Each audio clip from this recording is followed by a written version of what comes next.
ठीक है ना? ठीक आ रहा है?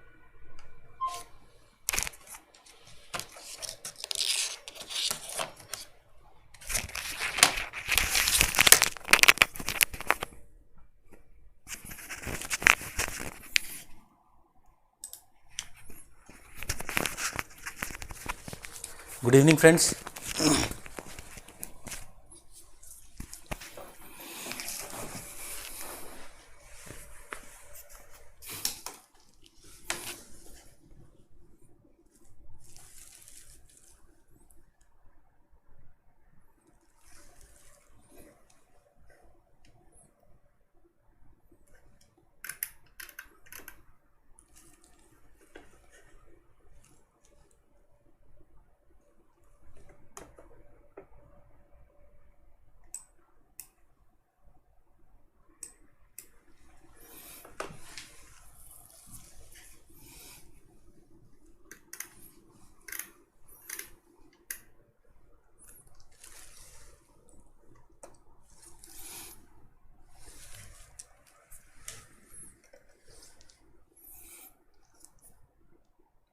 Again, I will be stopping the class for 5 minutes because my pen, I think stylus is not working again.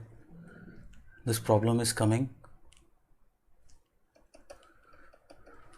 Again, it is giving same problem.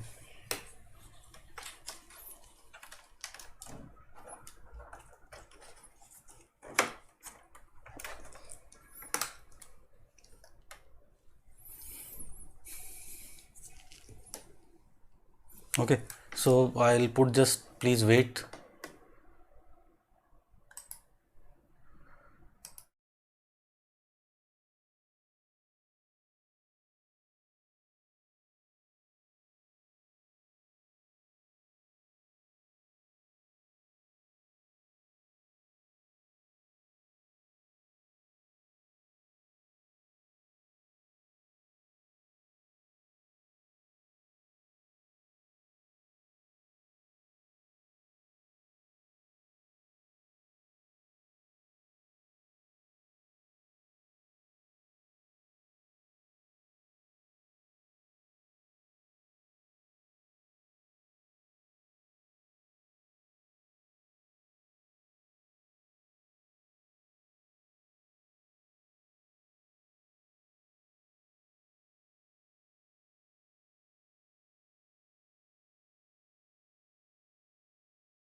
Okay, so I'm back.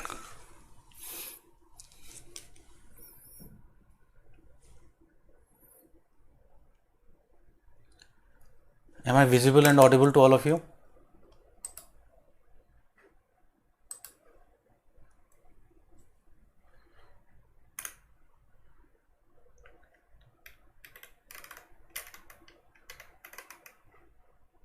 Okay. So let us begin. So one theory was uploaded to you, which is a quite easy theory to understand, not much difficulty should be there in that. Malthusian theory.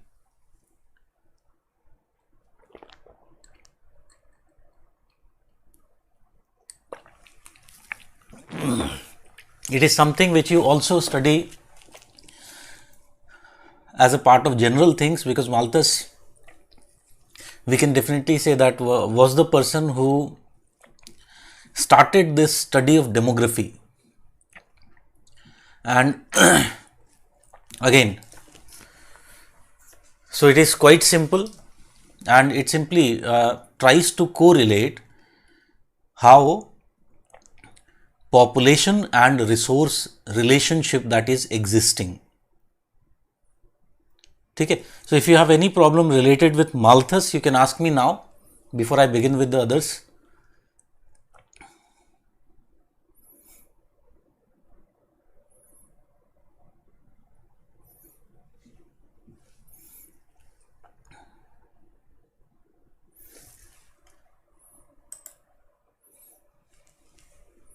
Tell me fast.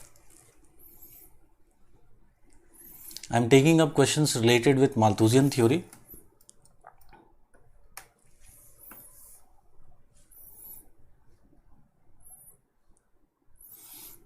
So I'll just summarize what we have seen in case of. I didn't understand the question of contemporary significance of Malthus idea in the last video also. यार फिर तुम्हें Malthus ही नहीं समझ में आया, इसका मतलब है.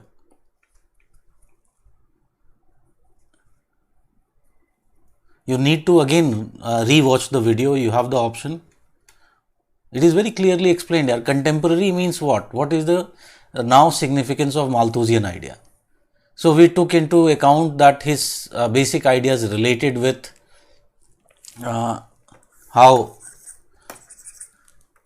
he talks about that how population would be growing and how ultimately problems would be there. And he ultimately also, the same idea has been revived by Neo-Malthusians. So what exactly is not clear? Because if you are asking me to do the thing again, I will not do.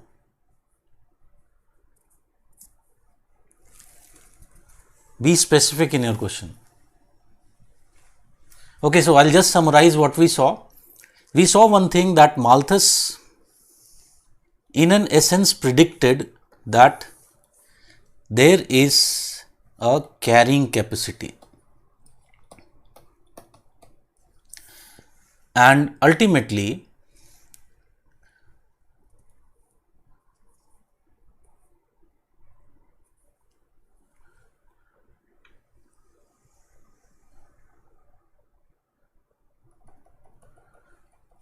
if he finds that population growth is much faster, like you can understand that many times it happens that if I am saying something, suppose if I'm telling you that if you do this, if you follow these guidelines, you will succeed in the examination, you will get good marks in the examination. So this is one statement which has been given by me. Second statement which I can say is, see, I can say that these students 2017 rank 5, rank 25, so 2018 this rank, that rank, 2019 these other ranks, they followed these guidelines and they eventually got success. So if you also follow the same guidelines, you will also succeed in the examination. Now tell me which of the statements is more powerful.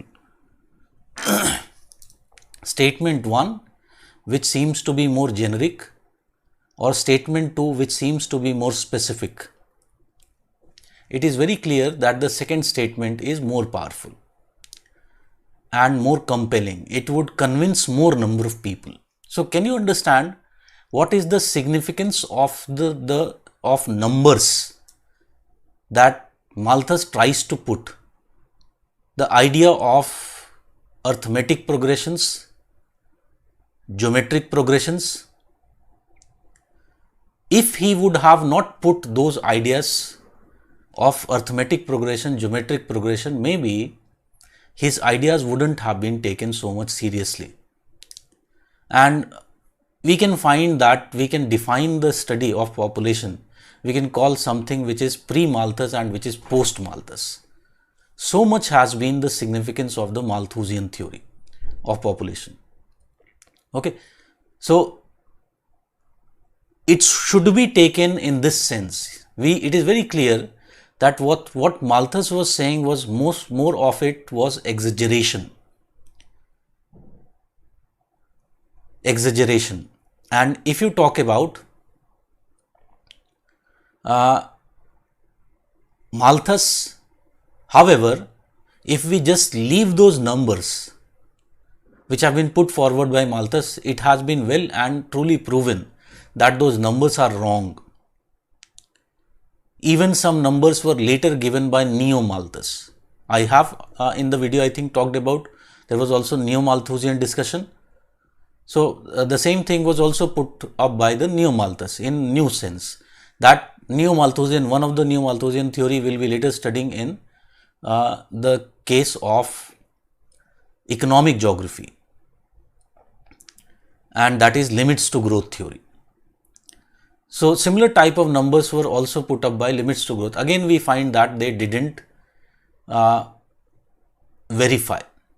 The world population has grown in a different way than was predicted by Malthus and Neo-Malthus.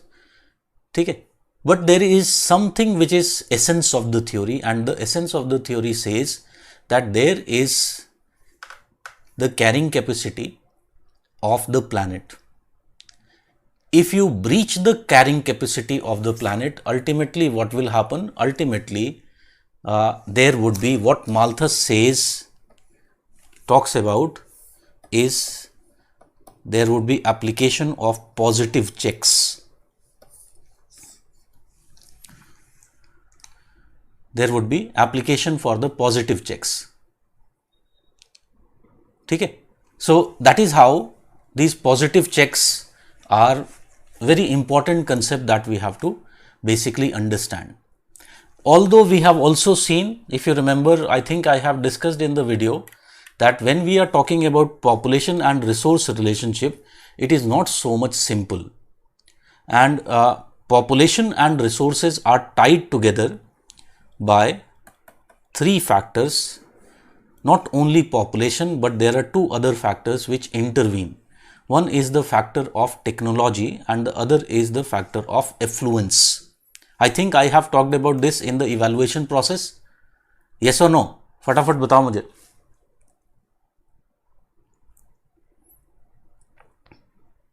So affluence and technology. So when we were evaluating Malthus, we saw that any population theory, if you talk about,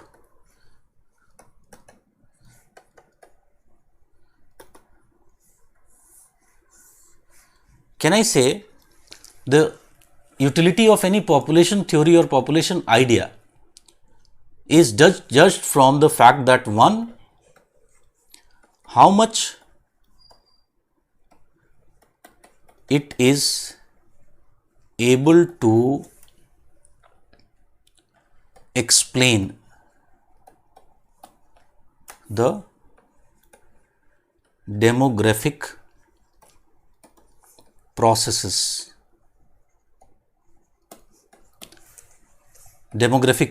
First thing. And second utility can be judged by the fact that how much it is how much is its utility. with respect to prediction of future demographic processes and help in formulation of a suitable population policy. Can we say that this is the two parameters according to which we will be judging? Yes or no? This is how we evaluated the contemporary relevance of Malthus, whether Malthusian theory is able to explain the demographic processes which are present tomorrow. Yes or no?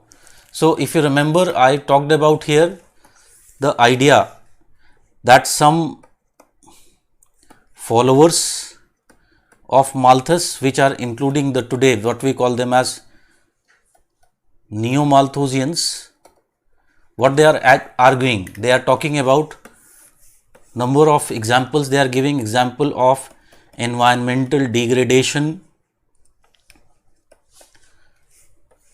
several other problems of increasing wars and conflicts. Very recently, this pandemics, etc. All these problems which are being faced by the world.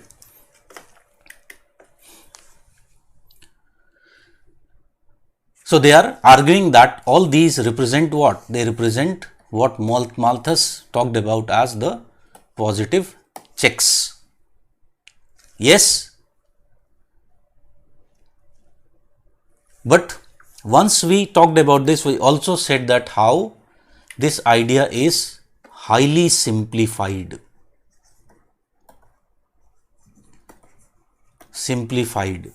As it neglects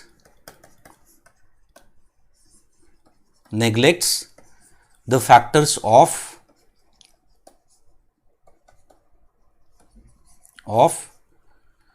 technology, and second, very clearly, the factor of affluence. And we'll see that this technology is nothing but the technocentric viewpoint, or we can also call it as the cornucopian viewpoint, and affluence is essentially the Marxist viewpoint. Okay. So, we have seen this. Second thing, when it comes, it's the Malthusian idea. Malthus, we know very well that he continued to write. He gave his theory and he continued to write afterwards also. So, he has written a lot on the population policy. So, I think I have explained it well.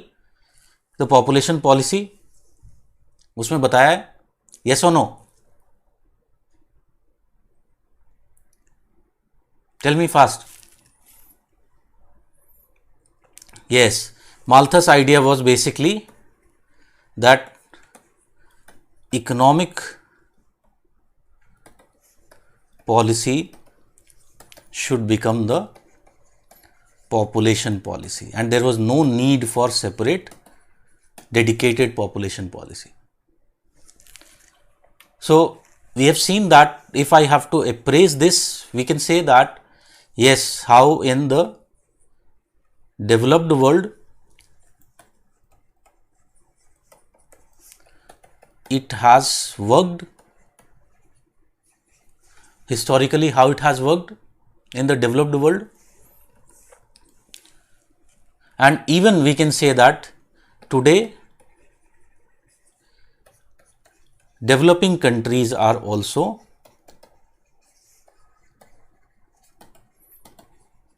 using this policy as one of the aspect of population policy. Okay? But here again we can differ from Malthus, as we have done before. We can differ from Malthus that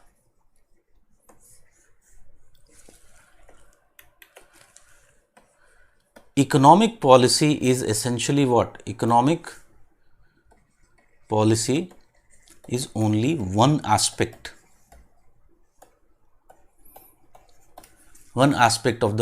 of population policy.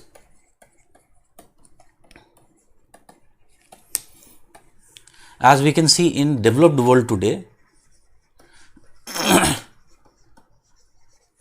despite the operation of free market forces, tell me, can we say that developed world is facing the problem of very low fertility and even negative population growth? Yes or no? So we can give one example from the developed world, that today what we find, that developed countries have several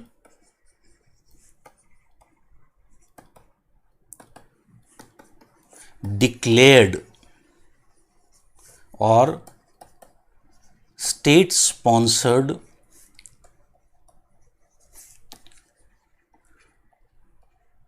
pro-natal policy. Pro-natal fertility policy. Yes or no? Pro-natal fertility policy. So this example you can give when you are talking about the shortcoming of the Malthusian idea, and particularly with respect to the developing countries, when you are talking about, yes, it is still falling. We'll talk about the reasons later on in population policy. So when we are talking about the developing countries, we can definitely say that, put forward the arguments of Marx, and how basically what happens, how market forces would do what? Would increase inequality and the problem of population.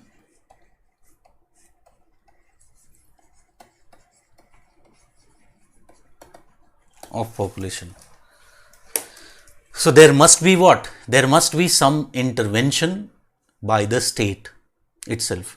And definitely we can say here that in almost most of the developing countries, we find that they all have what?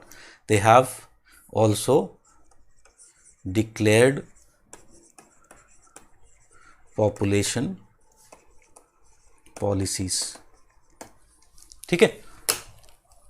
So I think this should be clear, and there should not be any dilemma with respect to how to evaluate Malthusian relevance, contemporary relevance of Malthus. It tells us about many things, but still there are several weaknesses. There is no doubt about that.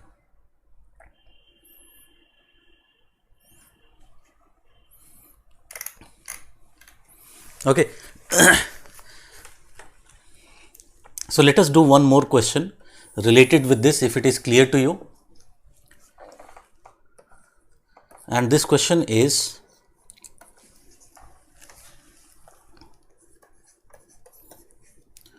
COVID-19 has provided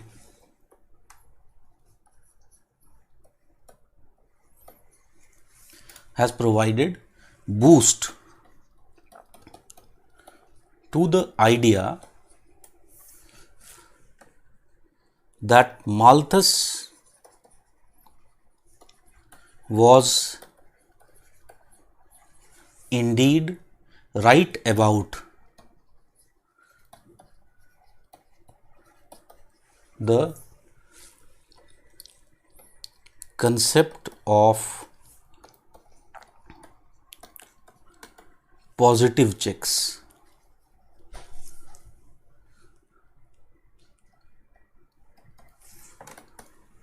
Concept of positive checks. Critically evaluate. It is 15 marks and I am giving you 4 minutes to frame your answer. Think how you will be writing this.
Okay.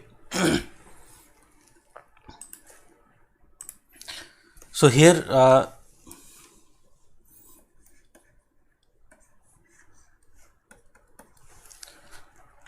I can start my answer. कैसे लिखेंगे इसे?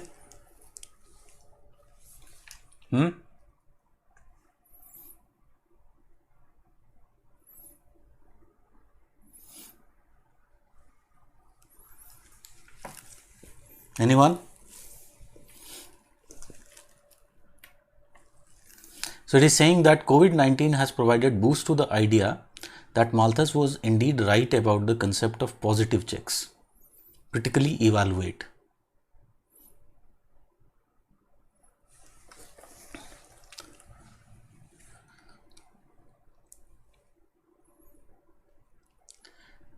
First, brief about Malthus idea, summary of theory regarding positive checks, starting with Malthus idea, Malthus definition.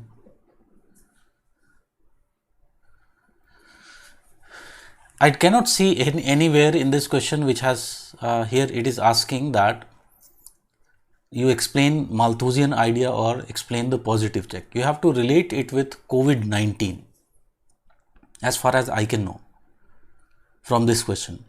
And if I am writing anything extra, it may or may not fetch me marks, and I am very sure that it is not going to affect too much positively on my marks. I'll just be wasting my space and time. So can I say that a better way to start this question in the introduction, I can say that the emergence of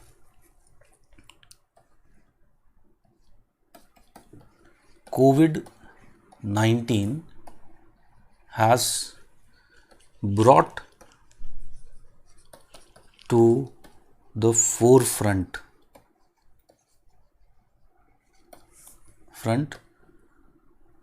the Malthusian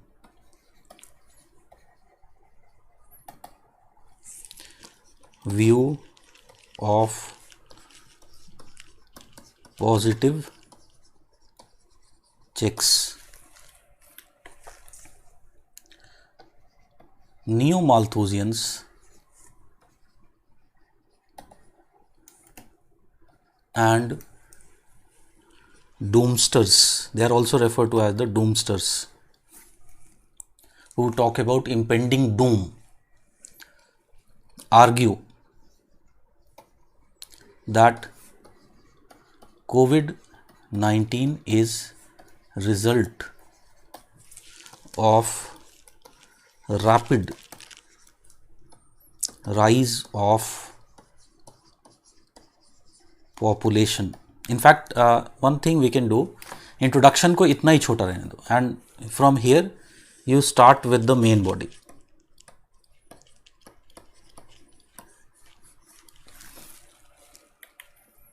So Neo-Malthusians and doomsters argue that COVID-19 is a result of rapid rise of population or world population, which has resulted the occurrence of positive check to control population below the carrying capacity of the planet in the form of COVID-19 in the form of COVID-19. ठीक है? So this first thing I'll talk about, then I'll further elaborate, and I'll say that followers of Malthus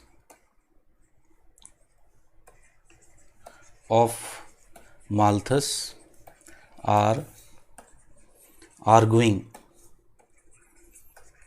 that there is a positive correlation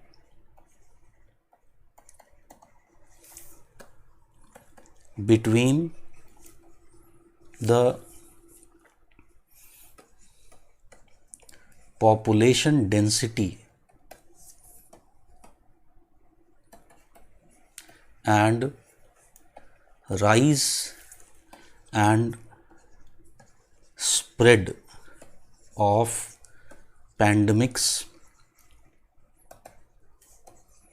like the COVID-19.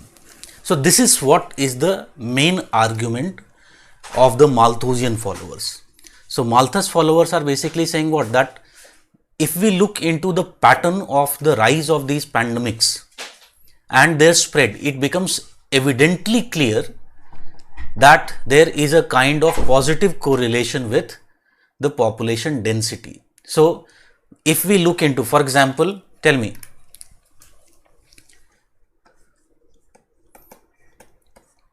can I say that we find that COVID-19 has risen from densely populated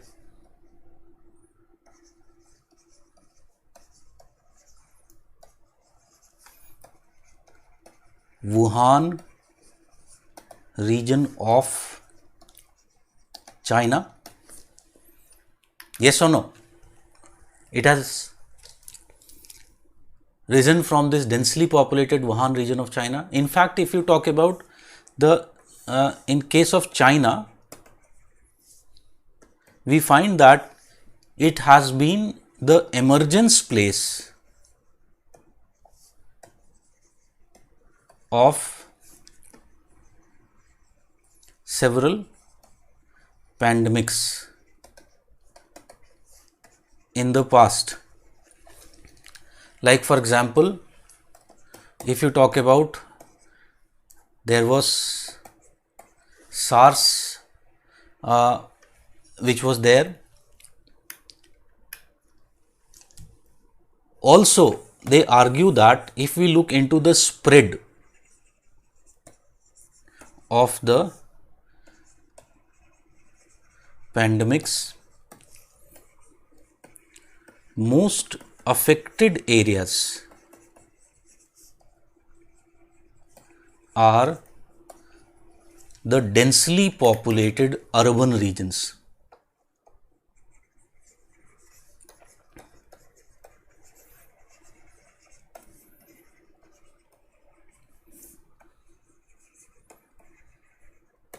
Are the densely populated urban regions.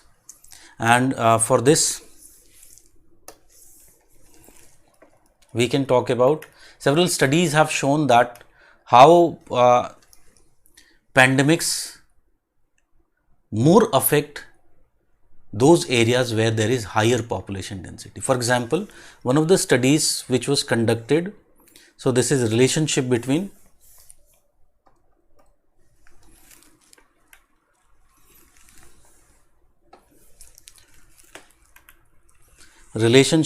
population density and the influenza pandemic of September and December 1918, that is the Spanish flu pandemic. So one of the studies conducted shows, can you see a very positive correlation between the spread of the virus and the size, the population density and the size of the city. Can you see that this is here talking about the annual death rate, that influenza pandemic plus pneumonia which was there. This study is about that. So can you see where the annual death rate is there of the rural districts? Can you see on this scale is population density and here is the death rate. So we find that the rural districts were least affected. There was less effect of the pandemic. But as you go in the city classes upward, can you see that what is happening with the factor of mortality? The mortality seems to be rising. ठीक है. Similarly, you see, this was another study which was conducted, same study, and here annual death rate of influenza. Can you see what is the case of the rise of the death rate in case of Philadelphia? In others, if you talk about the smaller cities which were there was rise, but it was less. Rural districts also there was rise, but not as high as the big cities. Yes or no? So I'll put this in the group, because I'll be using this PDF again, where we'll talk about number of other questions in other topics. Okay. So can I put here one study?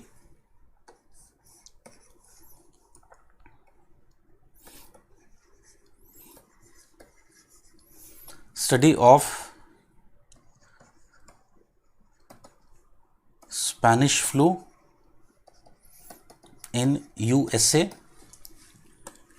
and can I say that I can put either a world map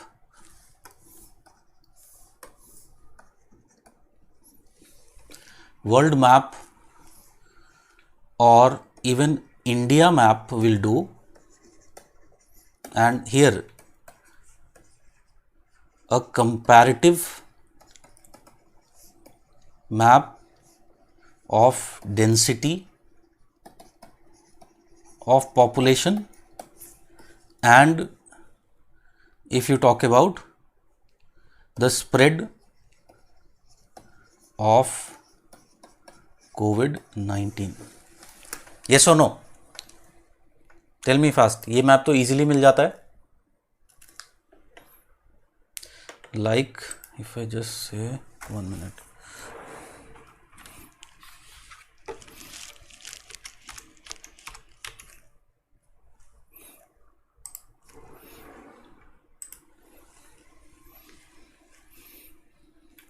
So can you see this?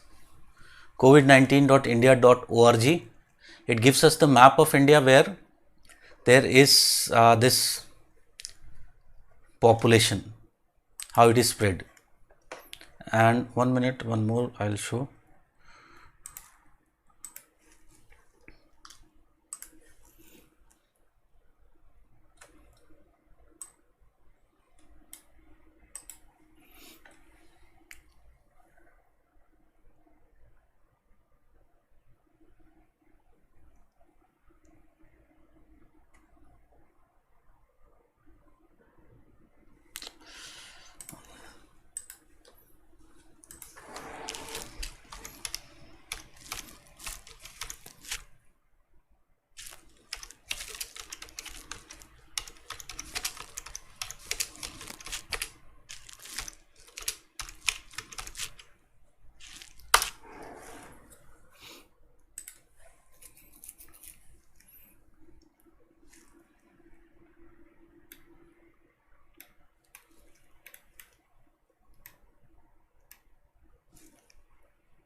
You see, something like this.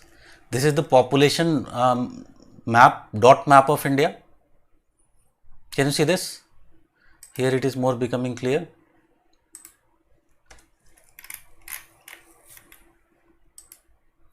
Can you see that? So this type of dot map, we can talk about how it is distributed, or you can simply take into account the density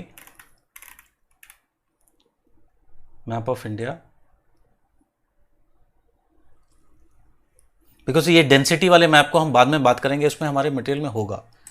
just wait, एक minute मुझे check करने दो.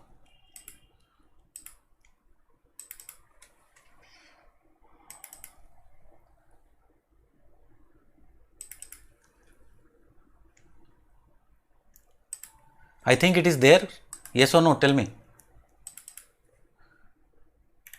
Population growth and distribution.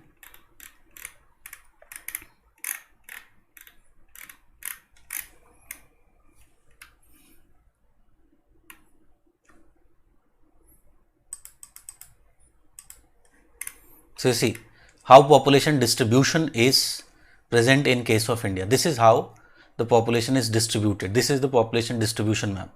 And can you see that there seems to be a positive correlation between what we find, the spread, yes or no? So, though map, comparative map, can we draw that? Such type of two comparative maps. And we can just try to put forward the basic idea of how this is related. So, how they are talking about that there is relationship.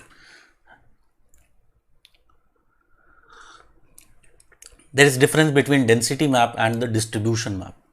जब हम वहाँ पे पहुँचेंगे तो I'll explain that. Here I should have written actually distribution map. I think मैंने density लिख दिया. 1 minute.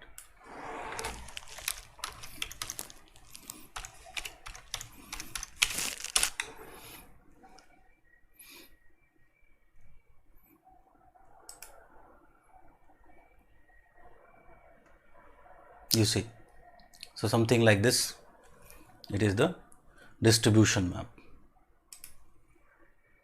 I'll give you map, मेरे पास है, but right now I'll have to search. I use that in the 500 plus classes. Okay, but I think you get the idea of what I'm saying here. How to show the relationship between the rise of the pandemics and Malthusian idea of positive checks. So, this is the basic idea which is being put forward by them. But can we say, after we have written this much and you can understand itna likhne ke baad, tell me, will you have space to write about Malthusian idea?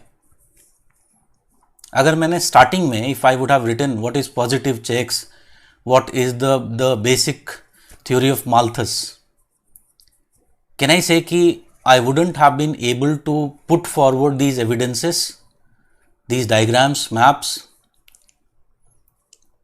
ठीक है? So, this is actually what happens in the exam, because students are not prepared. If this question comes, what will happen? They will write very generally and they will get general marks 30%, 40%, इससे ज़्यादा नहीं मिलेगा. ठीक है? They will give you marks for even if you are writing something on Malthus and etc., but you will not get so much high marks. And this is what makes the difference. Okay. So, once I have written this, very clearly the main theme of the question is to critically analyze. So, I have to also write what? Critique of this idea.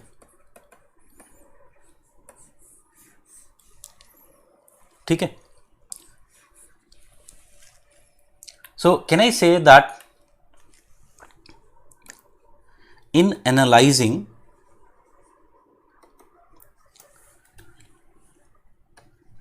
the relationship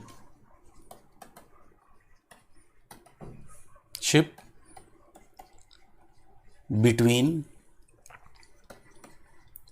population density and rise and spread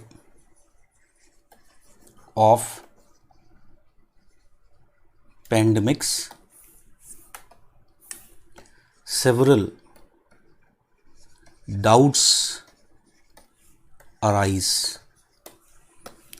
Several doubts are arising. For example, if you talk about this, most studies, if you talk about, take into account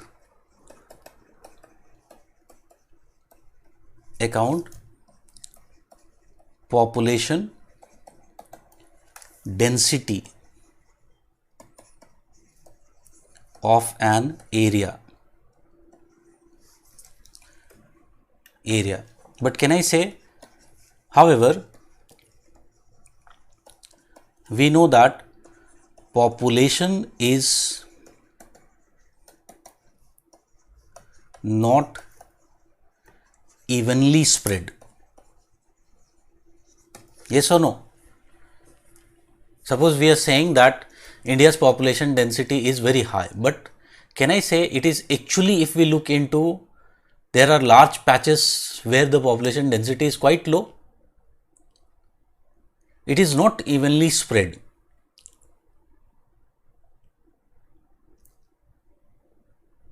So, one very important problem is taking this factor into account. What is the spread of population density? Because most of them are just focusing upon the correlating population density with the spread of pandemic. It is a better picture would emerge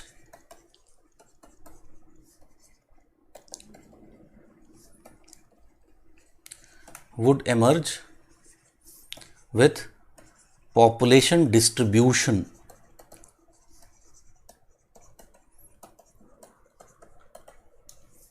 rather than density. One. Second very big problem that we are finding is that in most of these studies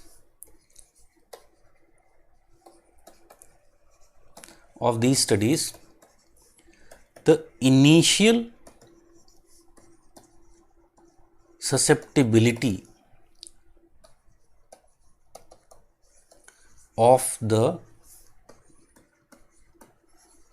population is unknown. So, very clearly it might be the case, like for example, a known virus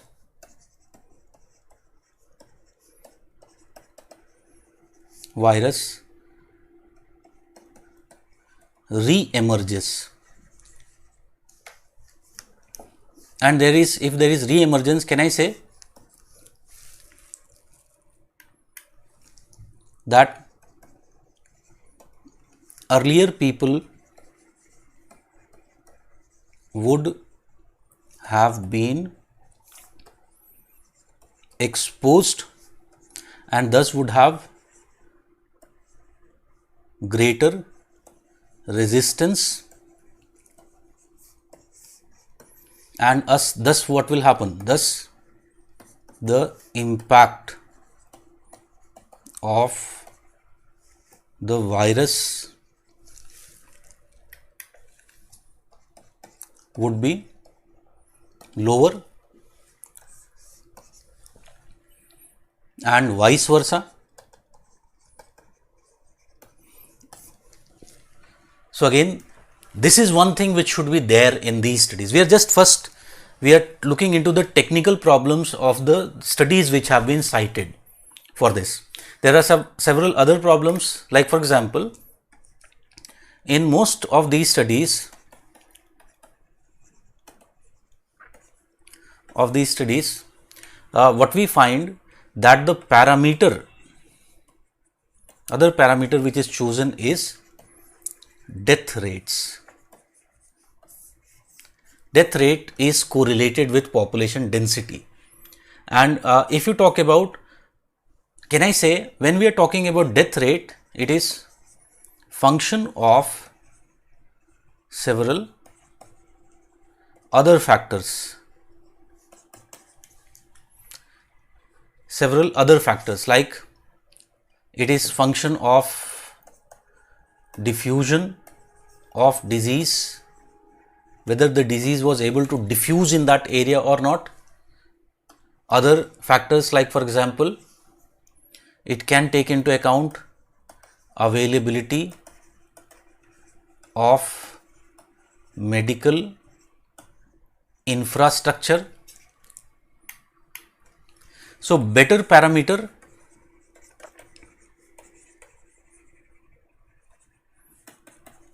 should be the case of incidence rates are to be taken into account. Then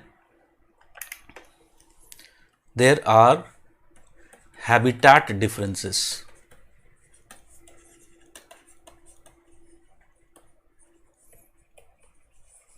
Neglected. For example,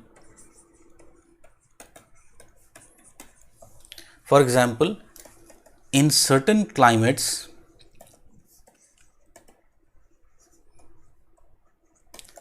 the said pandemic or the virus may be more effective. Similarly, other factors are neglected like age, structure of the population. For example, tell me, in case of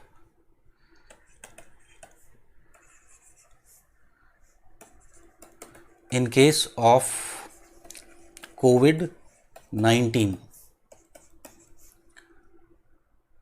old aged and morbidity related factors were important.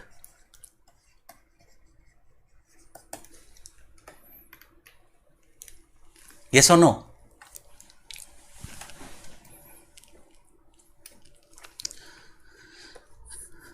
So we can conclude our first argument, and the first argument is this is, thus we can say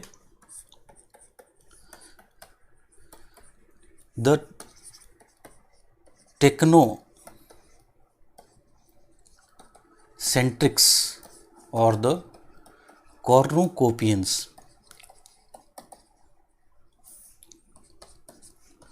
argue that the relationship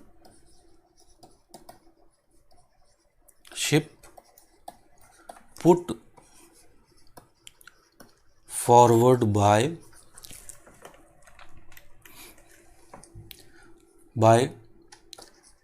the Malthusians and Neo-Malthusians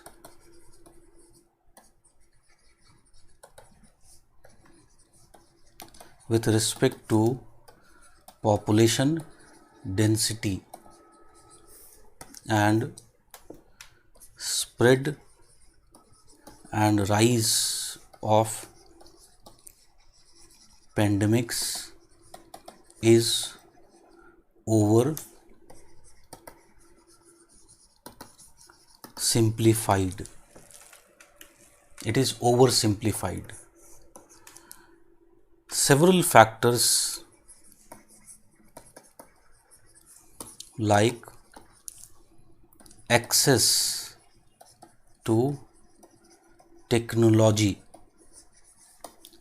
plays important role.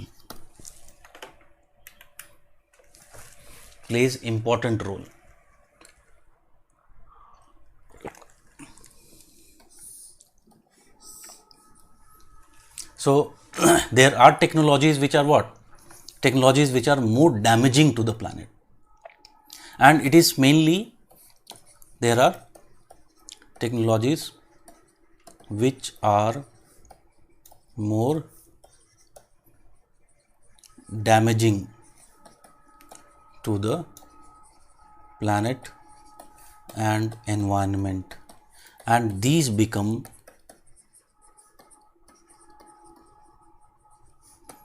the cause of spread. For example, if you talk about COVID-19, it is being said that ultimately there is one allegation which has been put forward that it rose essentially from a laboratory in China, Wuhan. So it is basically what they are basically saying, it is more related with technology. In fact, they say that it is very clear that in recent times epidemics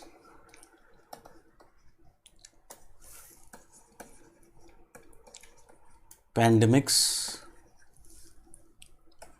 have also risen from the underpopulated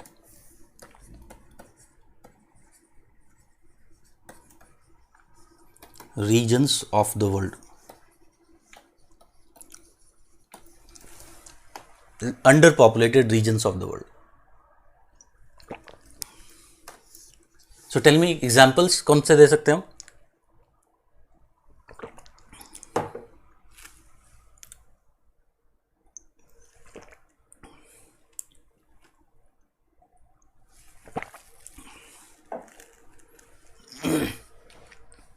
Yes, for example, if you talk about Ebola, it has emerged from Western Africa, which is underpopulated.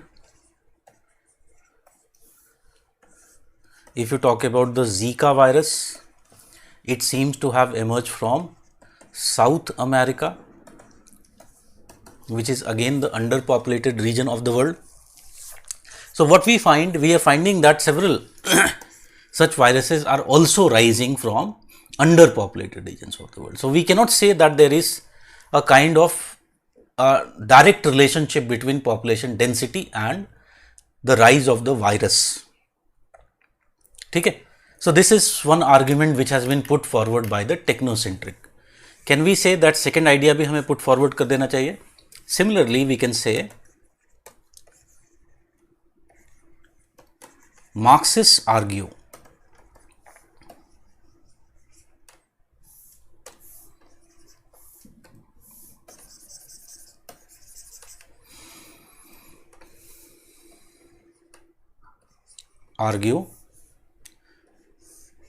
that the rising inequality is the primary reason for rise of such pandemics.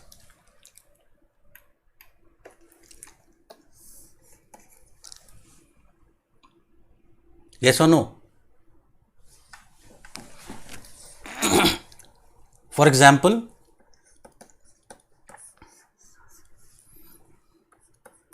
if you talk about Wuhan, it has been argued that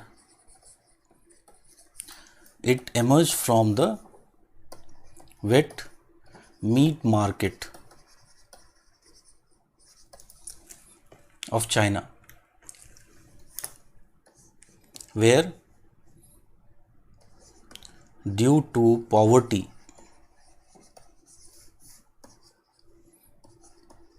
people are forced to consume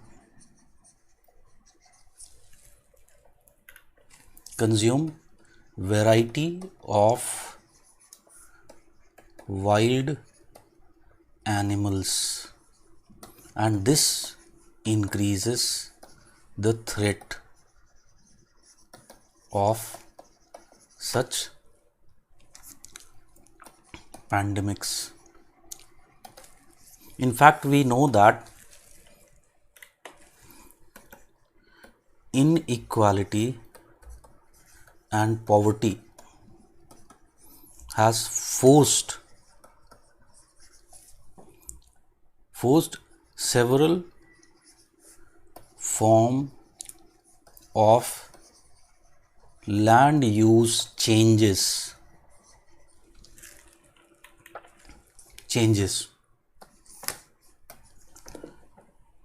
which are essentially what? Which have brought the humans more closer to such threats. For example, tell me, can I say very classic example is that the phenomena of deforestation or forced deforestation and other forms of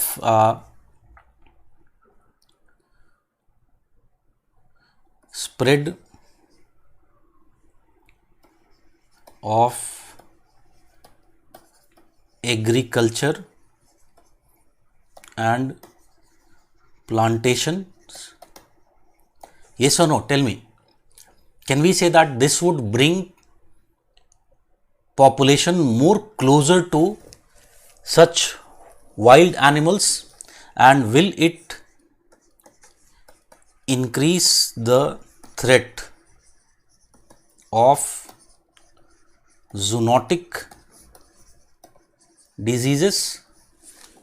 Yes or no? Because now what is happening, because people are being forced ultimately to go into such type of areas, to encroach into such type of areas, to even cultivate the land which is not very suitable, to ultimately cut the forests. So again, it is result of what? It is result of the increasing culture of consumption, that consumerist cultures are rising, inequalities are rising. Okay? So Marxists argue that it is result of what? It is result of the cultural change which is taking place in the world, and we find that there is spread of consumerist cultures throughout the world, and this is the primary reason according to them which is causing such kind of rise of the viruses. They argue that when this phenomena was so much dominant in Europe, like if you talk about the case of 18th century, 19th century, 20th century, Europe was essentially the place where this rise of such viruses used to occur. Example is, very classic example is the 1918 Spanish flu. Okay? But when now this same consumerist cultures have spread to the developing world, now what has happened? Rise of such zoonotic diseases, pandemics, viruses is now taking place also in the developing world. Okay?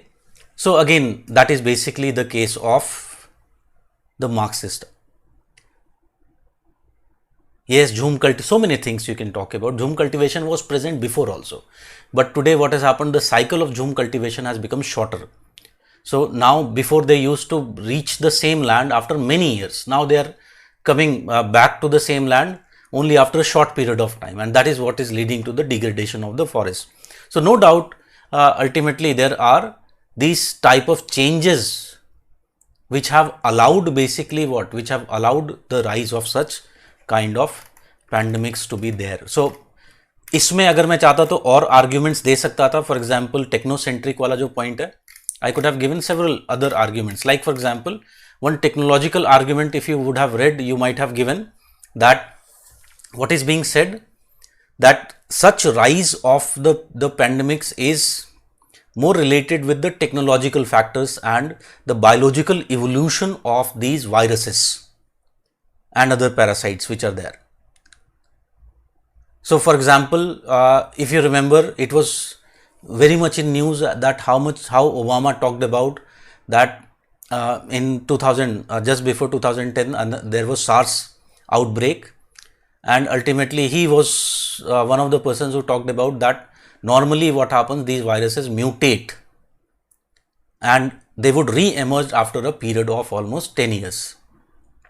So the world has to be what? World has to be prepared for the next outbreak, and major outbreaks ultimately occur almost in 100 years. So it was 1918 Spanish flu, and then again we find almost after 100 years there is another such a big mutation which has taken place, and a deadly coronavirus is there. It is not so much deadly, no doubt about that. Spanish flu was much more deadly. Also it is, we can say it is also related with the technological advancement that we have today, but no doubt. So can you understand this, what we are here talking about?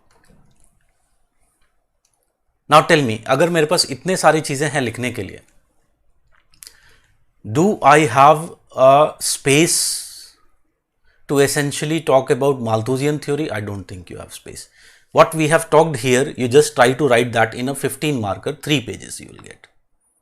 You'll find it so much difficult to summarize everything in 3 pages. It would be very, very difficult to write all this. You'll have to skip many of the things which I talked about. Okay? So that is basically the case of Malthusian. So I hope now this Malthus topic should be clear, because this is one very elementary topic and we will be using it throughout our geography discussion.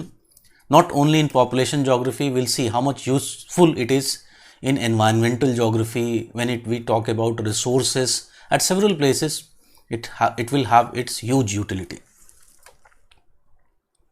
Okay? Moving on. So Malthus and Neo Malthus is complete.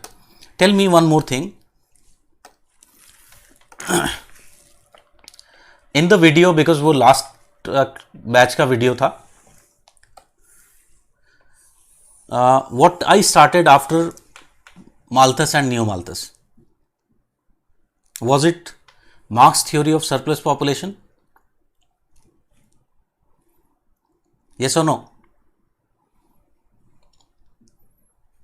Okay, so we'll continue with that.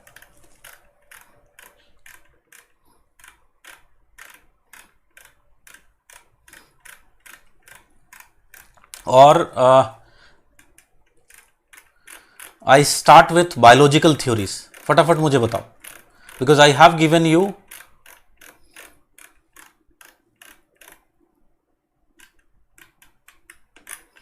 some task. Did we do double days diet theory?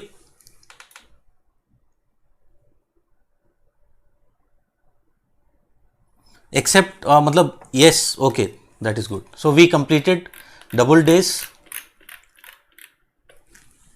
we completed protein theory, consumption theory,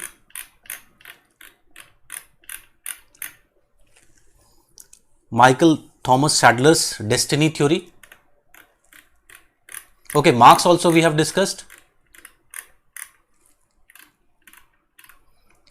Herbert Spencer,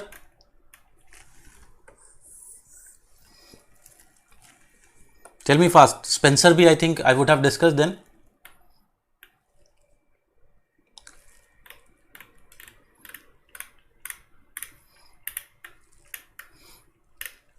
Okay.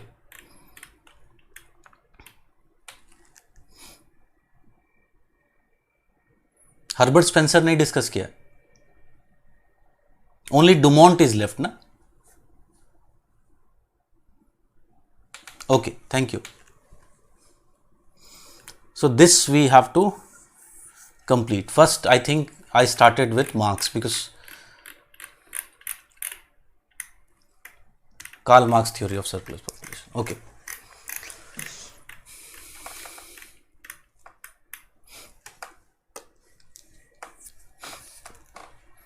So I think Marx would also be complete. One thing which was left in Marx was the comparison between Malthusian and Marxian theories of population. This was left. Marx be easy hai? Marx is also not difficult. Okay, very good. So let us talk about the comparison between Malthusian and Marxian theories of population.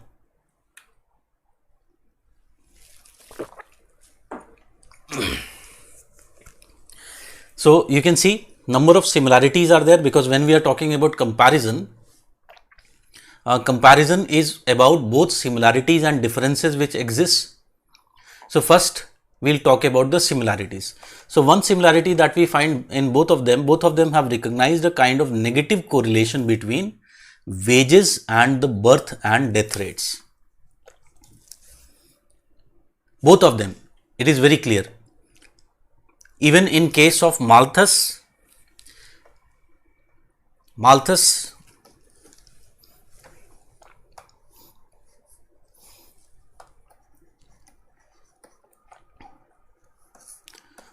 has argued, in Malthus it is more implicit. this correlation is more implicit, it is not explicit. So Malthus says that when he is talking about his ways of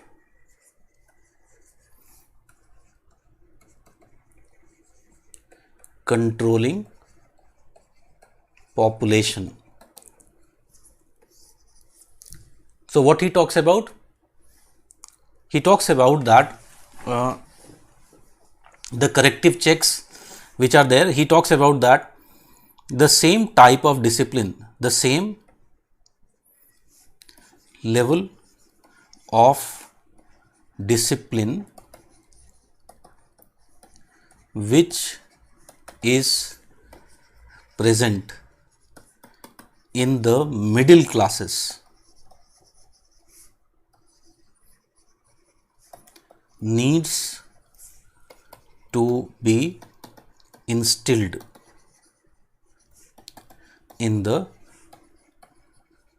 working classes, needs to be instilled in the working classes. ठीक है? So here very clearly what he is arguing, can I say it indirectly is very clear that middle classes have low fertility rate while working or the poor classes have high fertility. Yes or no? So can we say that here the conclusion, implicit conclusion is that wage rate is inversely proportional to fertility rate. If your wage rate is high, then what will happen with the fertility rate? Fertility rate would be lower. If the wage rate is lower, then fertility rate is very clearly what? High. Is this clear? Tell me fast. Is this point clear?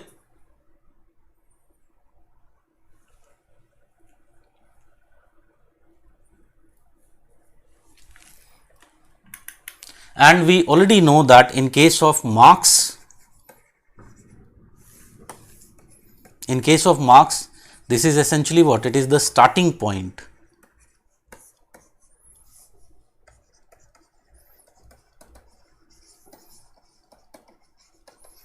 of the theory of population. This negative correlation that exists between the wage rate and the fertility rate. So in case of Marx, it is very explicit. In Malthus, it is just implicit. ठीक है? So, however, this notion is more explicit in the works of Marx. Second, both can be recognized as economic theory of population, as both have stressed the relationship between population and the resources. There is no doubt that both of them are trying to judge what is the level of resource with respect to population. So, in that they are similar. Both of them can be said to be the economic theories of population.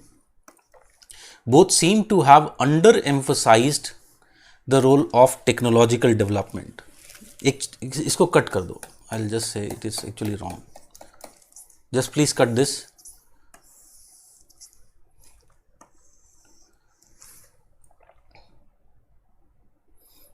I'll explain why this comes, but later on I'll explain.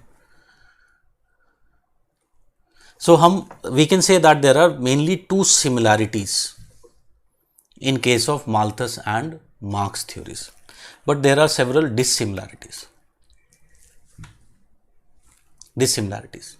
And if you talk about dissimilarities, one dissimilarity is Malthus tried to provide a natural law on population and demographic processes, while the theory of Marx is related with a particular socio-economic structure and would in all probability not apply to other type of socio-economic structures. Yes or no? Tell me which socio-economic structure Marx theory talks about.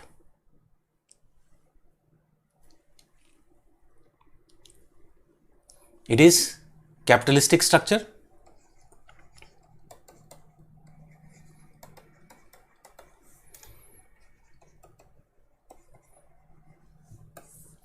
So Marxian theory is a socio-economic theory, while Malthusian theory is what? It is a natural law theory. Okay? So this is very important difference between them. So Marx claims that his theory is more universal. It is more universally applicable. Comparatively, if you talk about the theory of Marx, it is from the viewpoint of a particular socio-economic structure, that is capitalist. Ideological perspectives are antipodal in the two theories. Malthusian theory is capitalistic in its ideology. We have seen that how he prefers the role of free market and he don't want any state intervention in the population processes, where he regarded self-interest among couples to be the guiding factor in marriage, family, inheritance, etc. So it is what? It is more, for him, fertility decisions are more individualistic decisions rather than social decisions. They are more personal decisions. While Marx has a communist ideology and saw ownership of private property as the root of all evils confronting the society. Very clearly, they are totally antipodal. One is the right philosophy, that is the Malthusian philosophy, is more related with the capitalism. While if you talk about Marx, it is very clearly related with the Marxist ideology of the left. So that is very important difference between them.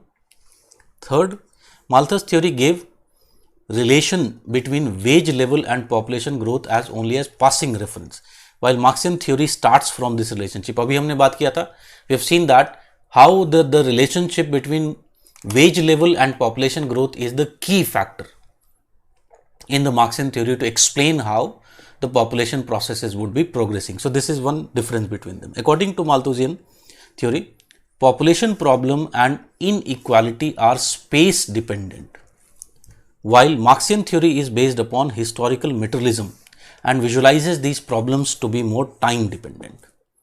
ठीक है, तो ये भी समझ में आ गया. Fourth इसको मैं बता देता हूं just.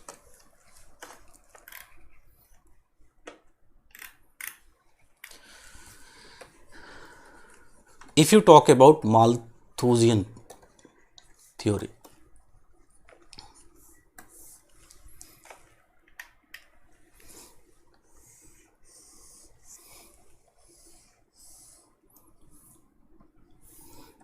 tell me, this is a fertile river valley plains and this is a desert. Can I say in this case here lies the carrying capacity?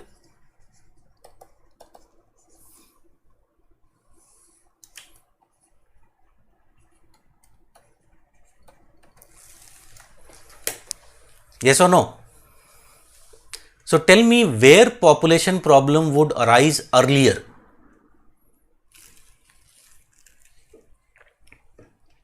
In case of A or B?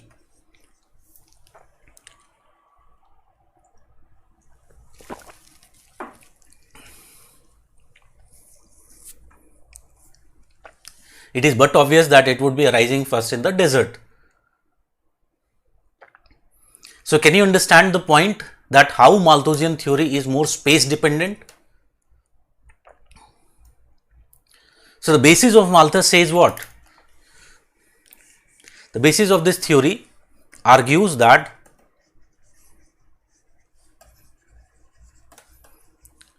resources are unevenly distributed in the world, and this is one of the reasons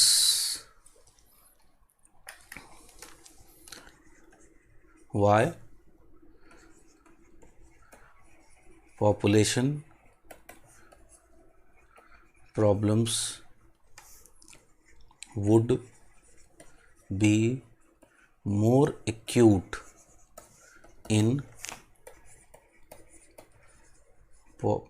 resource scarce regions.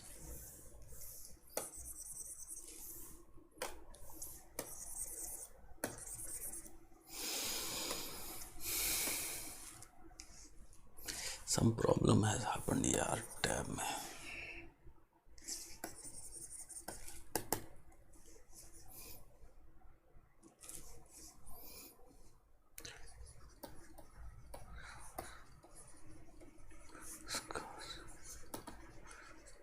Resource scarce regions. ठीक है. On the other hand, we have already seen when it comes to Marxian view says what? That the problem is not space dependent, it is more about distribution of the resources. So it is more related with what? It is more related with the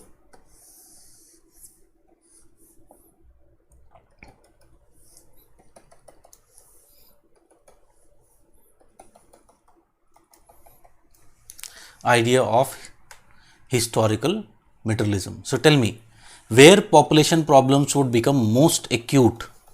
Can I say here most acute population problems? Earlier there was no population problems. So it was more related with what? Because there was communist society. But as we change the structure of the society, what will happen? Again, the population problems would be decreasing and optimum population would be reached. Okay. So can you understand how in case of Marx, this problem is more time dependent? If you are here at point A, there is less inequality. As you are reaching to point B, inequality rises. As you are reaching to point C, it further rises. At point D, it is further rising. So the more we progress with the same capitalistic structure, what will happen? There would be greater, if you talk about population problems would be arising. And that is why Marx talks about the dismantling of the capitalistic structure. Malthusian theory is more deterministic.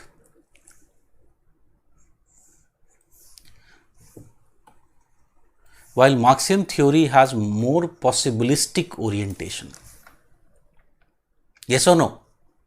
What obvious है? It is evident from the fact that according to Malthus, population processes are governed by natural law, while Marx believes them to be result of socio-economic setup of the society and is in turn determined by humans. Malthus believed that the only solution to this problem was the application of positive checks, while Marx pleads for radical dismantling of the capitalistic structure to establish a communist society, hence showing belief in the abilities of the human beings. Can we say that? This question, एक question आया था exam में, Marx's view on population is more humanistic. You have to remind me to attempt these questions once we are done with the demographic transition theory. तब हम इस question को करेंगे. ठीक है? Because you can very clearly see here, there is one term that is added, more. Can you see that? Marx's view on population simple भी हो सकता था. They could have simply written Marx's view on population is humanistic. Comment. Yes or no? ऐसा भी लिख सकते थे. Why they have put here more? Can I say here this more demands a comparative answer.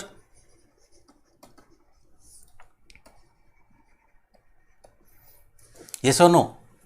And when we are comparing, can I say, when it comes to humanism, we can say that among the three theories, Malthus, Marx is more humanistic. But can I say demographic transition theory is more humanistic even than Marx? Yes or no? Obviously, yes, we will see. It is more humanistic than the Marxian theory. In fact, in a way, Marxian theory is more of based upon historical determinism. So, we will see. So, these are the basic dissimilarities. एक point of dissimilarity जो वहाँ पर मैंने cut कर दिया था, one more you can write is with respect to technology.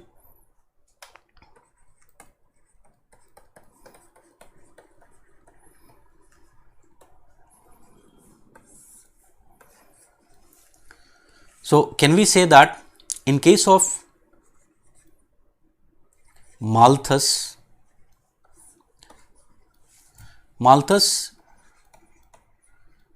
does not have much belief in technological advancements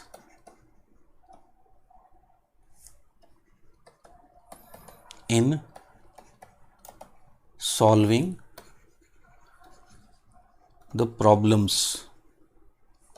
of population. Yes or no? Can I say that it is very clear from the fact that he visualizes that subsistence grows with only arithmetic progression. It is but obvious his belief in technological advancement is very, very limited. On the other hand, Marx's ideas are a bit different, and Marx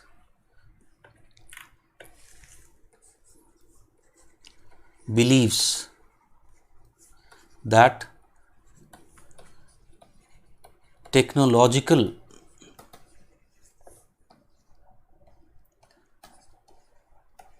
advancement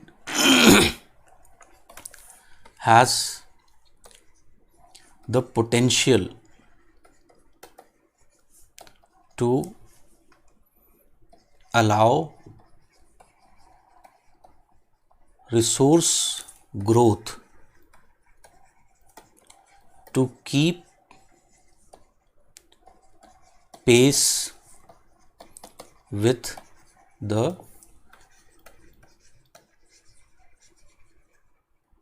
population growth. So, he has a positive viewpoint with respect to technological advancement. However, Marx is very clear that it all depends upon the type of political economic structure. So, he says that in capitalistic societies,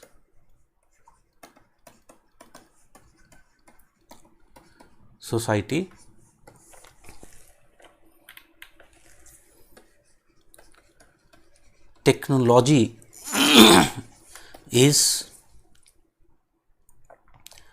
technology plays more negative role. Here technology becomes what? Technology becomes an instrument of exploitation.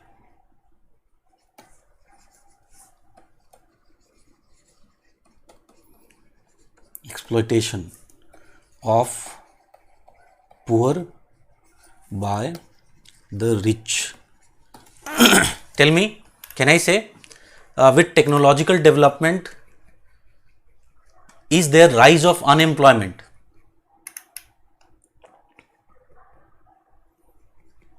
Can we say that?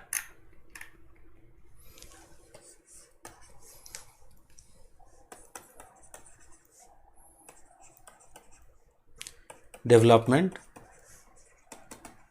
gives rise to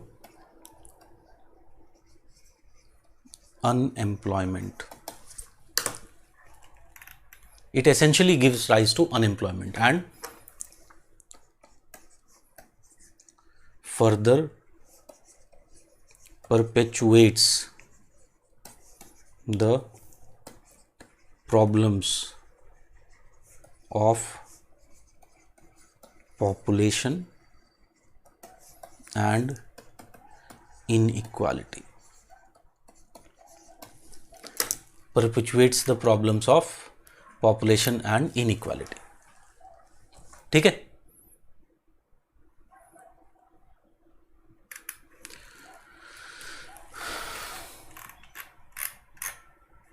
My tab is giving too much problem, yaar.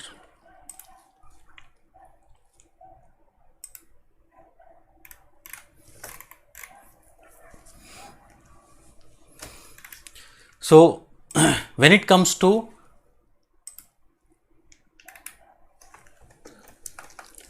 Marx idea, it is very clear that technology is playing negative role where? In capitalistic societies. But when it comes to communist societies, what happens here? Technological development allows the resource growth to keep pace with population growth, and this is the reason why the communist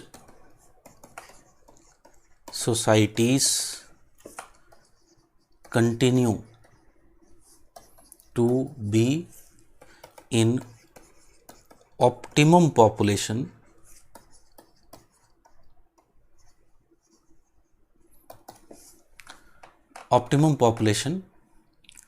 once they achieve it,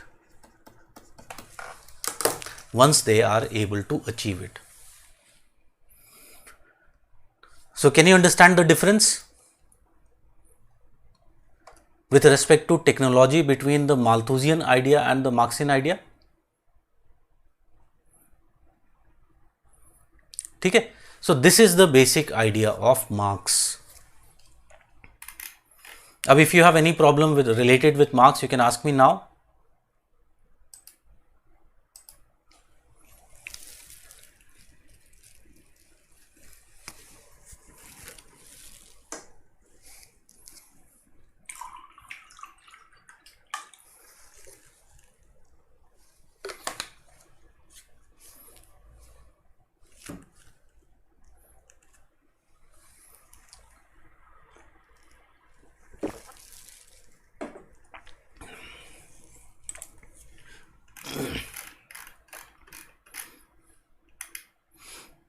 This graph you are talking about.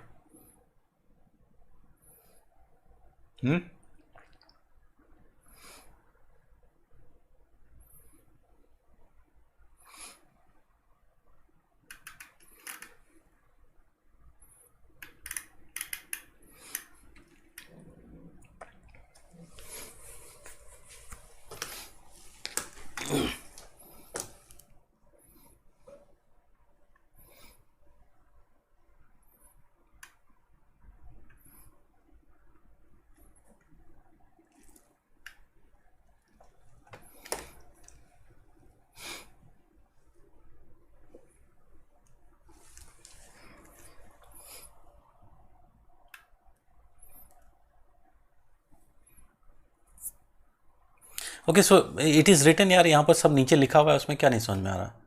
You see Marxian theory of surplus population is explained in figure 1, where labor force is taken on the horizontal axis. So this is labor force. Here is given the wage rate. Here DD, if you talk about, this is the demand. This is the demand curve. So DD is the demand curve for labor. So as labor increases, what happens with the demand of labor? It is declining. And SS is what? Is the supply curve of labor. So you can see supply of the labor keeps on increasing as the labor increases.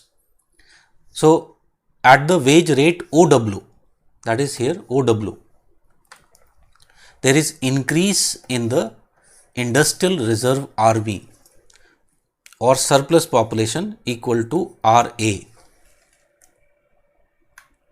So very clearly this much is what? This much is the extra. So if you take the wage W here, wage rate is W, suppose we are talking about. So what we are finding that this point R is the demand of labor, while if you talk about the supply is basically at A. So RA, this much is the extra labor which is there. Okay. So as the industrial reserve army expands, the capitalists start adopting labor saving machines in order to increase the surplus value and hence profits. So ultimately what will happen? The wage rates would be going down, and as the wage rates would be ultimately going down, the poverty would be increasing. So it is just a technical way of explaining the phenomena. उसमें ज़्यादा उसमें मत जाओ, just you focus upon the basic idea that at W what will happen, because the supply rises like this and the demand is going down like this. Why demand is going down like this? Because of the factor of technology. Factor of technology allows basically what? The demand to keep on declining. So overall there would be this kind of reserve army which would be created, and this reserve army would make sure that the wage rates would further decline.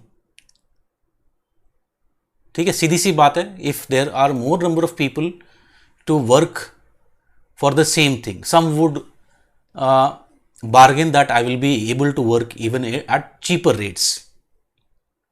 So it is basically what? It is disrupting the demand and supply curve, and that is what is basically explained there.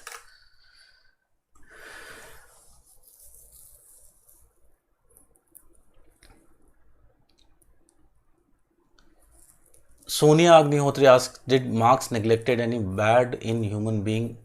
Example, if Marx never, Marx analysis was not about individuals. You have to understand, Marx analysis was more about, if you talk about, more related with macro phenomena of the society, how socio-economic factors, the socio-political factors or politico-economic factors are forcing people to do certain kind of things. So his idea is more, yes, with respect to the community level rather than with individuals. Okay. So I think we have done also the evaluation of Marxist theory. Tell me fast.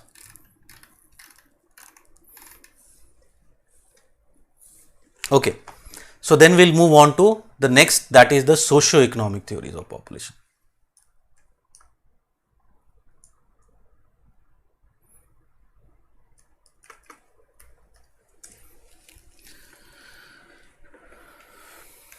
And one of the socio-economic theories of population was Arsène Dumont's theory. Dumont's theory. Okay. So let us talk about this.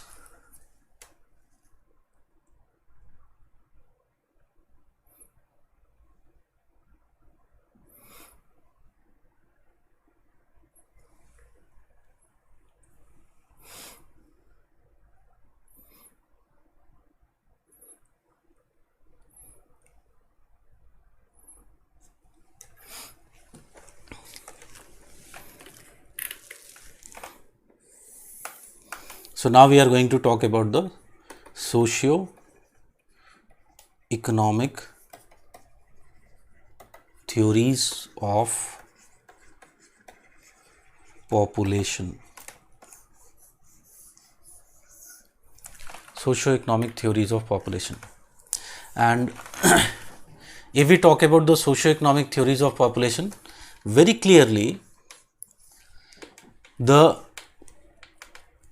we can say that the population resource controversy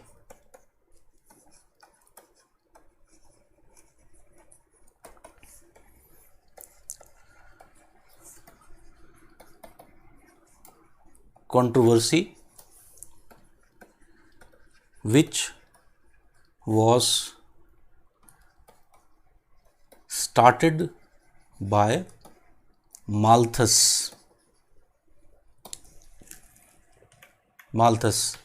led to several reactions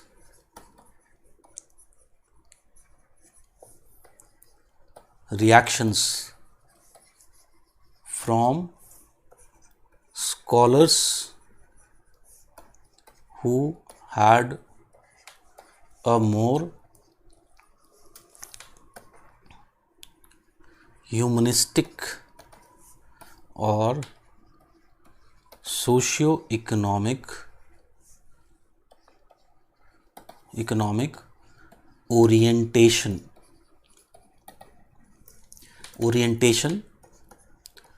towards this relationship. And we can say that one of the first socio-economic theory or one of the strong critique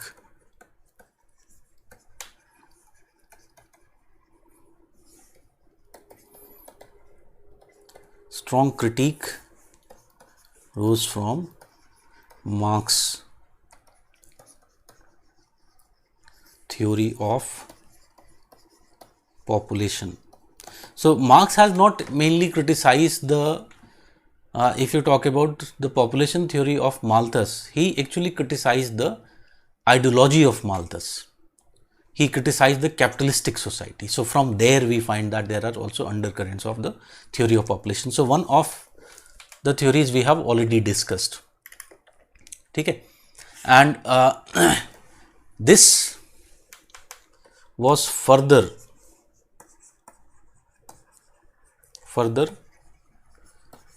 supplemented by several other views and theories which emerged in 19th and 20th centuries. Which emerged in the 19th and 20th centuries. And if we talk about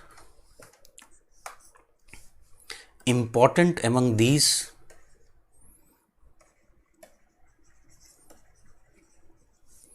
are the viewpoints of John Stuart Mill,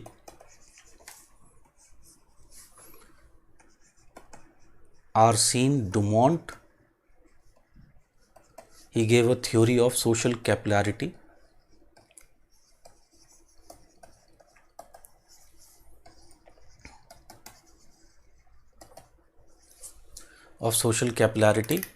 And others like the views of Emile Durkheim,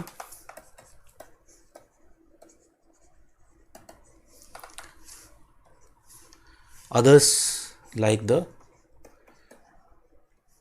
economic or market theory of population given by Ricardo.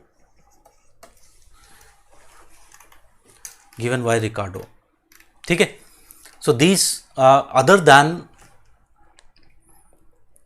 Marxian theory, we'll talk about these four, and finally all these socioeconomic theories have today given rise to the demographic transition theory. They have become a prelude to the development of the demographic transition theory. ठीक है, so are we clear about this? In fact इसके ऊपर मैंने 500 में question करवाया था. So I just give you that question and will again you have to remind me later after we are done with the demographic transition theory. Then I will attempt this question and the question is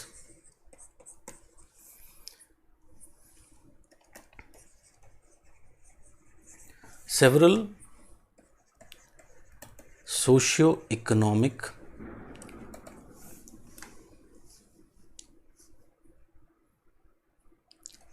views of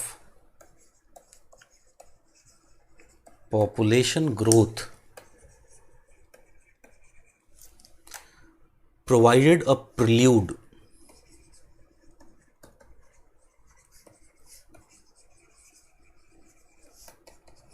to the development of demographic transition theory.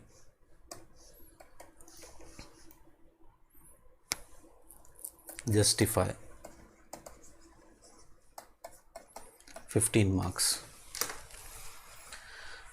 So, several socio-economic views of population growth provided a prelude to the development of demographic transition theory. Justify. 15 marks. Okay, so let us look into the major theories one by one. And one important theory that we will be first talking about is the idea of Mills, J.S. Mills.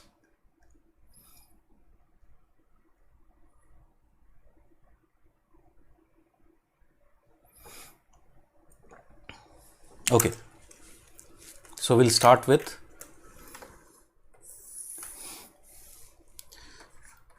views of J.S. Mills on population.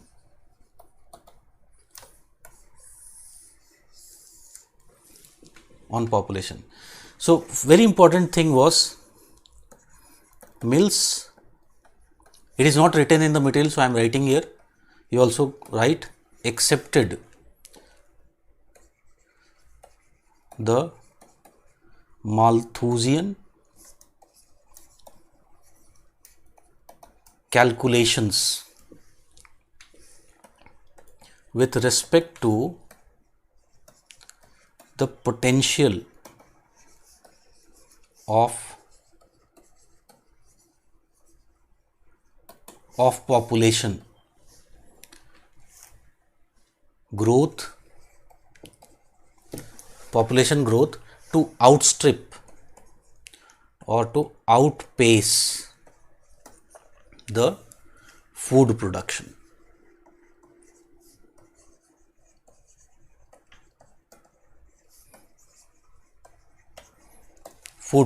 Growth.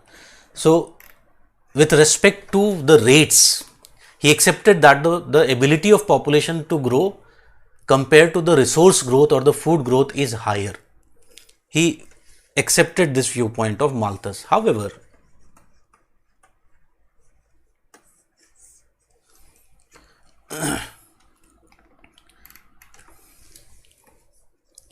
he was more optimistic about human behavior.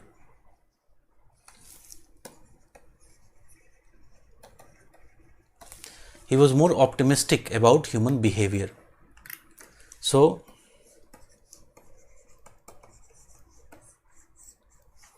if you talk about Mills wrote that although your character is formed by circumstances,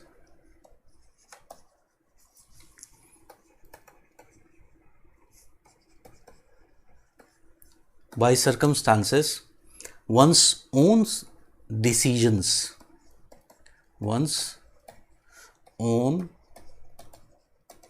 decisions or desires can do much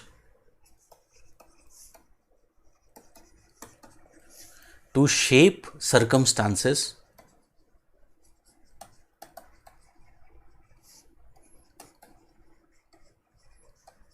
and modify future habits.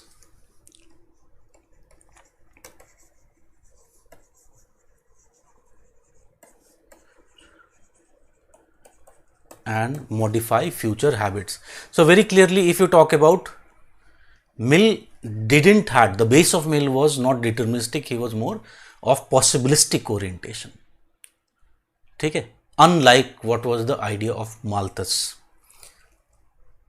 So if you talk about Mill's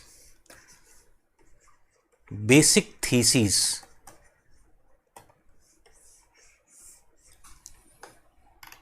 of Mill's was that standard of living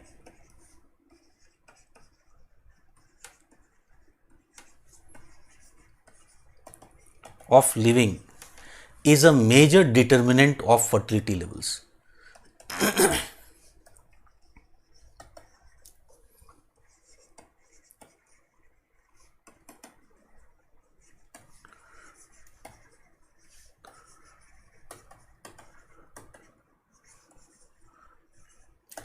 Is the major determinants of the fertility levels. So he wrote that in proportion as mankind rises above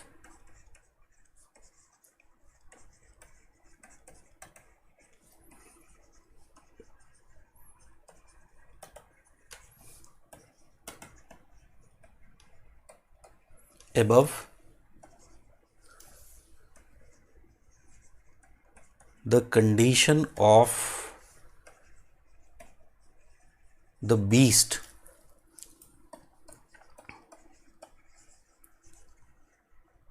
population is restrained by the fear of want rather than by the want itself.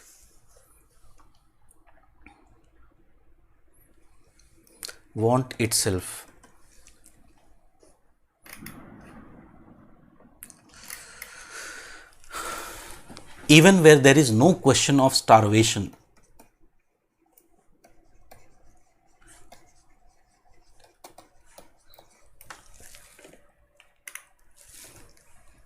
when there is no question of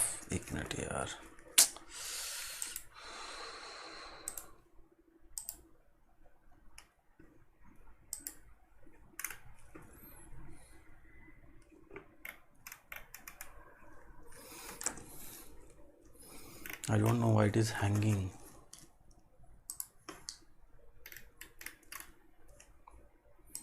I think no.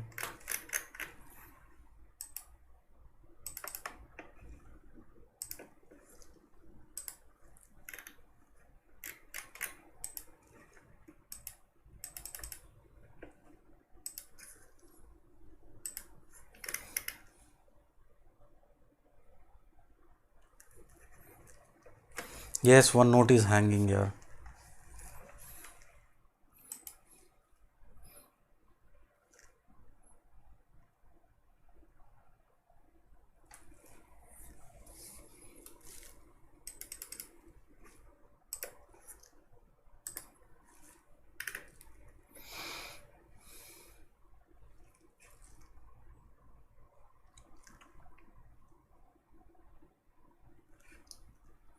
Okay, maybe.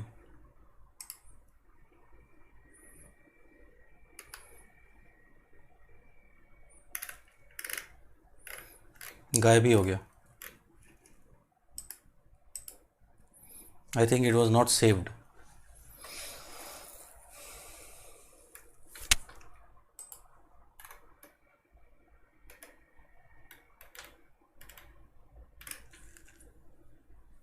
Okay, so I'll continue with what he was basically saying. So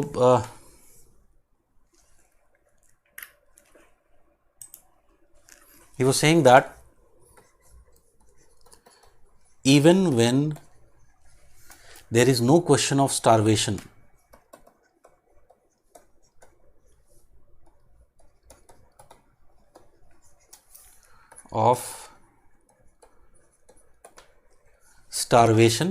many are similarly acted upon.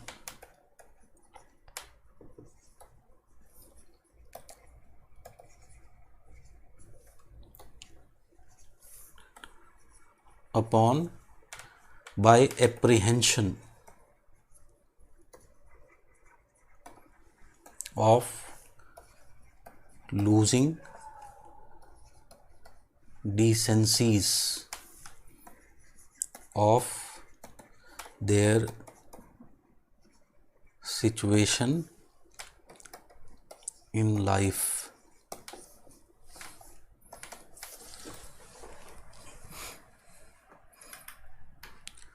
So this was the basic idea of basic thesis of Mill. So Mill says that it is not actually the want, but it is the fear of losing, which becomes a very, very important factor. So he's saying very similar thing, which actually later on Malthus also, if you remember, had agreed when he was deliberating on the population policy, that once people are exposed to a more better standard of living, they will ultimately choose their fertility decision very rationally. So for example, can we say that today, if we look into the society, modern society, you'll talk about you'll find so many people, particularly in urban societies. Can I say, in urban societies, the standard of living, is it better? Yes or no?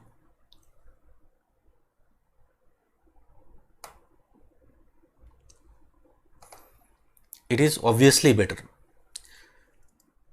And people are exposed to better standard of living. Can I say that in such societies, people have this kind of fear that if they will have more number of children, their standard of living would decline, because there would be lots of expenses that they will have to bear with respect to the raising of these children. Yes or no? Tell me. Can we say that?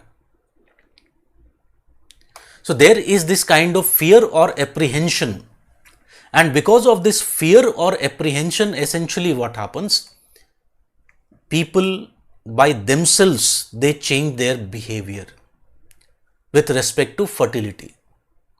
So ultimately what happens, they choose not to have more number of children, because they don't want this better living standards to be lost. No one wants to go down again. Once you have risen up, no one wants to go down. So that is the basic idea which essentially has been put forward by Mills. So Mills further says that he rejected the idea, he rejected the Malthusian idea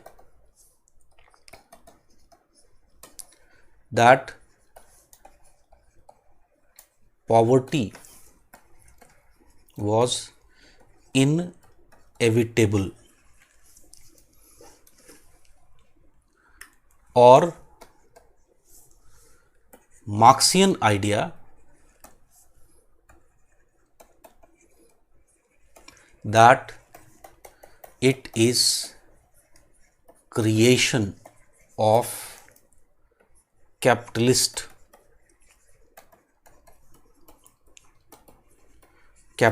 society.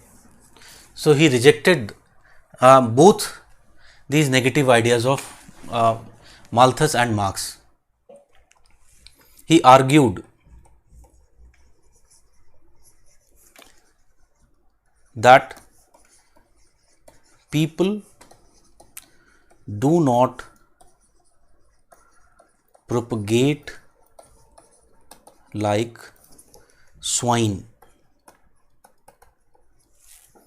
but are capable of controlling their numbers,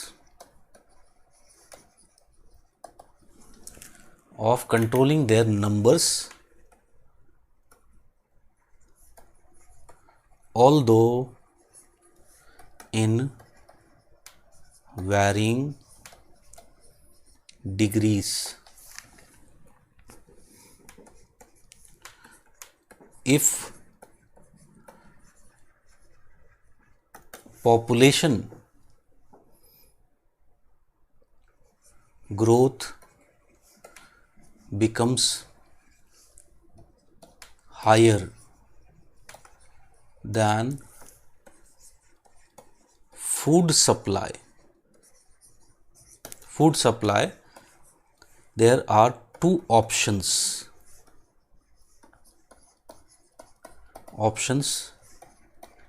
available to the society.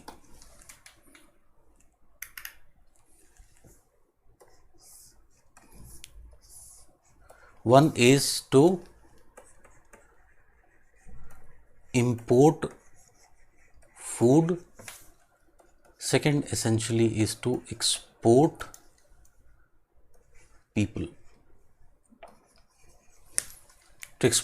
So he is very clear that there are several options which are essentially available to the people, and as poverty is inevitable, as was claimed by Malthus, it is not correct.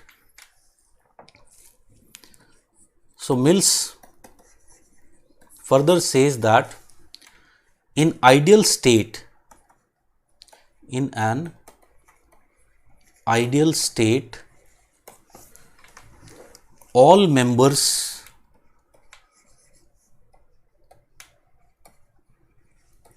of society are economically comfortable. So tell me, this ideal state is what? It is the state of optimum population,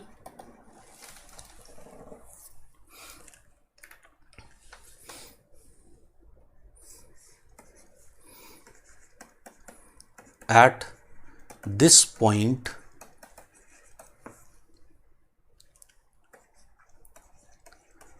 population stabilization occurs as people will try to progress.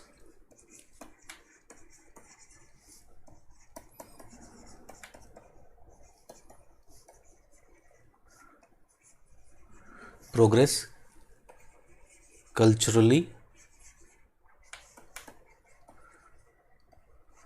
morally, and socially.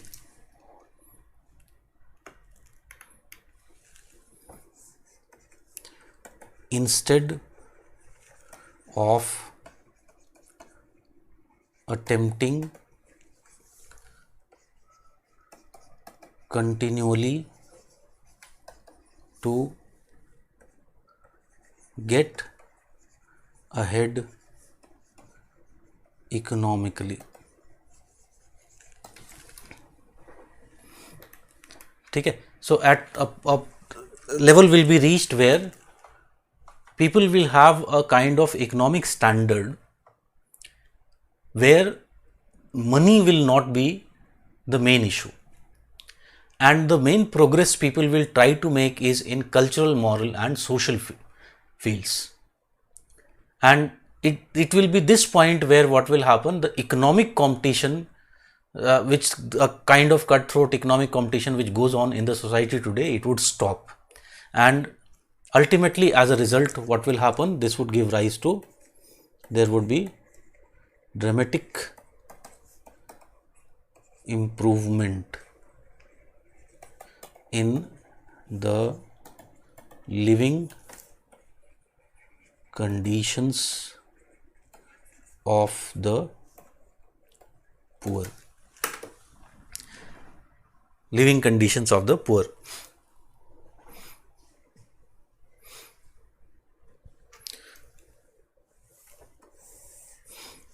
Further, Mills says one more thing.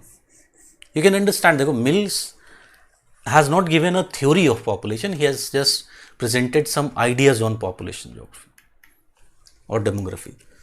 So he says that system of national education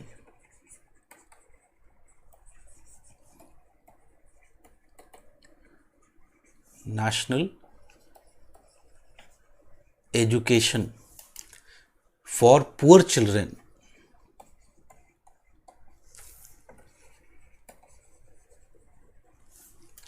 would provide them with common sense,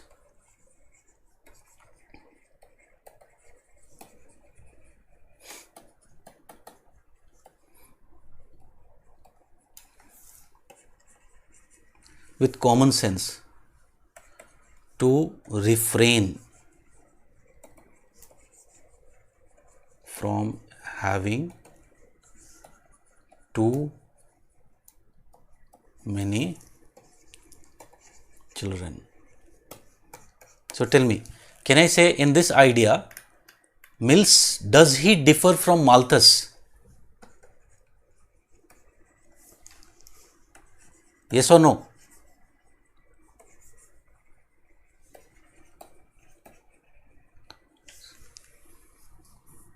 Obviously yes. Malthus was of the view that state should not intervene. He was against welfare state. So here he differs from Malthus as he advocates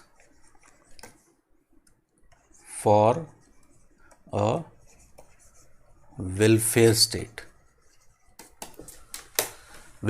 He can very clearly see that inequality, the poverty is a very big problem, and till people also have that economic sense, that common sense, they will essentially not be in a position or don't want to control their fertility.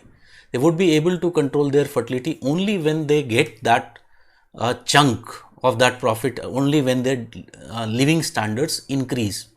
So once their living standard is increasing, the fear of losing that living standard ultimately becomes what? It becomes the key in controlling of the fertility. And no doubt we will see when we will talk about the fertility, how fertility is growing as demographic transition progresses. We will see that no doubt what Mills has said, it is a very, very important factor in influencing the growth of fertility. Okay, or change in fertility. So this is the basic idea which has been given by Mills. So I'll stop for today. We'll continue this tomorrow. Okay. I have one thing in mind and I just wanted your viewpoint. So I just want to ask, yes, Mills is basically an idea, his viewpoint on population, not a theory.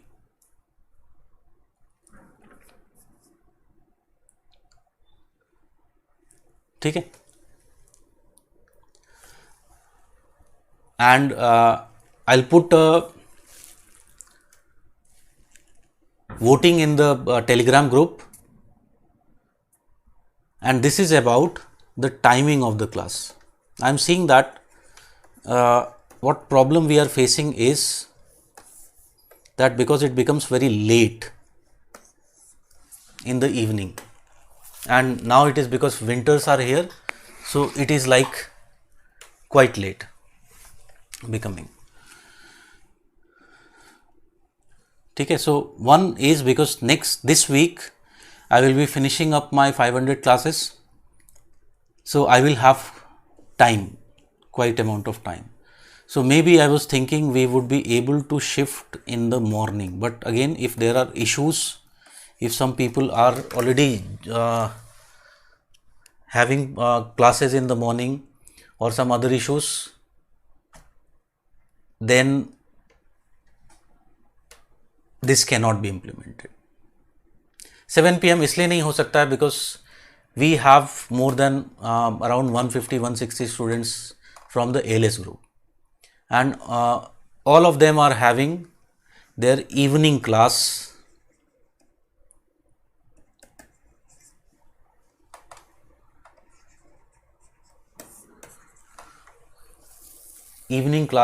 that finishes I think around 7:30. So that is the main problem. Evening में नहीं हो सकता. ठीक है, we'll continue with the night time then if so many, but still I'll put that voting system. देखते हैं, we'll talk about this. I am just putting a census so that you can ultimately you can just cast your view. It is nothing like we'll see that it is not going to be implemented. If it is morning time would be 10 AM. उससे पहले मैं उठ नहीं सकता, impossible है मेरे लिए. 7 AM, that is like you cannot understand. 7 AM, I don't know since what time I have not seen 7 AM after waking. It has happened that I haven't slept, so I have seen what it is like 7 AM.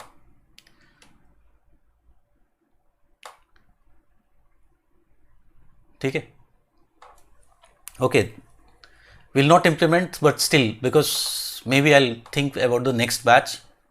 So for that also I just want to do that.